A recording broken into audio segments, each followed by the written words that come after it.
নমস্কার। রিসেন্টলি একটি নামী পত্রিকার একটা ইন্টারভিউ দেখছিলাম। সেখানে রাজ চক্রবর্তী, মিঠুন চক্রবর্তী সম্পর্কে তার পরবর্তী প্রজেক্ট সেটা নিয়ে তার ব্যক্তিত্ব, তার স্ক্রিন প্রেজেন্স, তিনি যখন ক্যামেরার সামনে আসেন সেই মানুষটা কীরকম হয়ে যায়, সমস্ত বিষয়টা কতগুলো ছোট্ট বিষয় আপনাদের সামনে তুলে ধরবো। কী বলেন মিঠুন চক্রবর্তী সম্পর্কে? তা প্রথমেই বলে রাখি যে মিঠুন চক্রবর্তী আর রাজ চক্রবর্তী জানেন আপনারা একটা ফ্যামিলি ড্রামা ছবি আসতে চলেছে। যখন রাজ চক্রবর্তীকে জিজ্ঞেস করা হয় এই গল্পটা কী বিষয় নিয়ে, আপনারা সকলেই জানেন বাবা এবং ছেলের গল্প।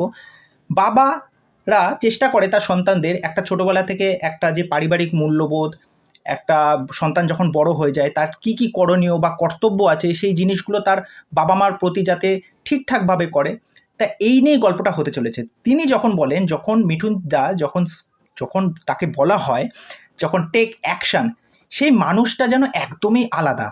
মানে তার ব্যক্তিত্ব, তার হাঁটা চলা, তার ফেসিয়াল এক্সপ্রেশন যেন মনে হয় বাঘ বা সিংহ ঢুকছে।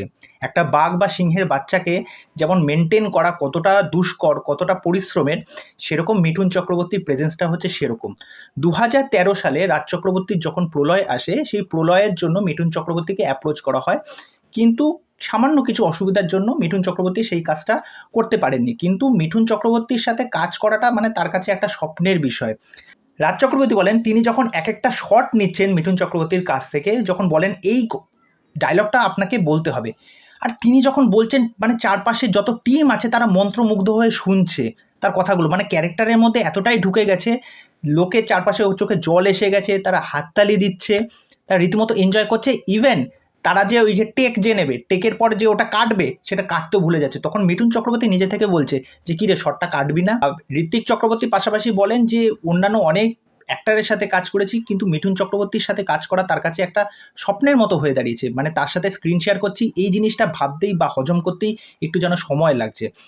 তার জন্য মিঠুন চক্রবর্তী যখন সেটে যখন আসেন তারা সবাই তটস্থ হয়ে যান, এবং তিনি খুব পাঞ্চুয়াল একজন মানুষ, একদম সময়ে ঠিক মতো তিনি চলে আসেন, তার শটটা দেন, এবং তার শটটা দেখার জন্য সবাই উদগ্রীব হয়ে আছে।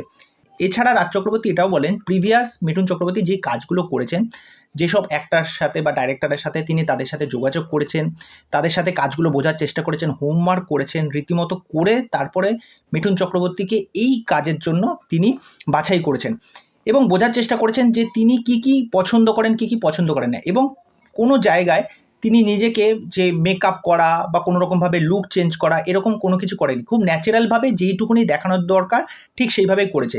এবং এটাও বলে যে কোনো রকম যে বাড়াবাড়ি করা বা স্ক্রিপ্ট নিয়ে কোনো কিছু চেঞ্জেস করা, এইগুলো বিষয় নিয়েও তিনি আলোচনা করেছেন। এবং তার মতো একজন ব্যক্তিত্ব, তিনি জানেন কোন জায়গাটায় ঠিক কীভাবে ডেলিভারি করতে হবে বা কোন কাজটা ঠিকঠাক মতো কতটা দরকার, সেই জায়গায় টাইমিংটা তার যথেষ্ট সাবলীলভাবে তিনি করতে পারেন।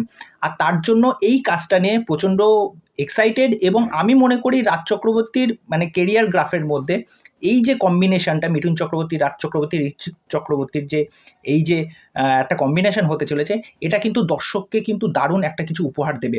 তা এখনও এই সিনেমার টাইটেল এখনও ঠিক করা হয়নি। তা রাজ চক্রবর্তী জানান যে আর কিছুদিনের মধ্যে এই সিনেমার টাইটেল ঠিক করা হবে, তারপরে সমস্ত বিষয়টা আপনাদের সামনে নিয়ে আসা হবে। তা এই বিষয়টা আপনাদের কেমন লাগলো সেটা অবশ্যই আমাকে কমেন্ট করে জানাবেন। তা চলুন পরবর্তী নেক্সট আপডেট বা ভিডিও নিয়ে অবশ্যই আপনাদের সামনে আসবো। আর চ্যানেলে এসেই আপনাদেরকে যে কাজটা করে দিতে হবে, আমার চ্যানেলটাকে সাবস্ক্রাইব করে এইভাবে আমার সাথে থাকবেন, পাশে থাকবেন, ভালোবাসা নেবেন। নমস্কার।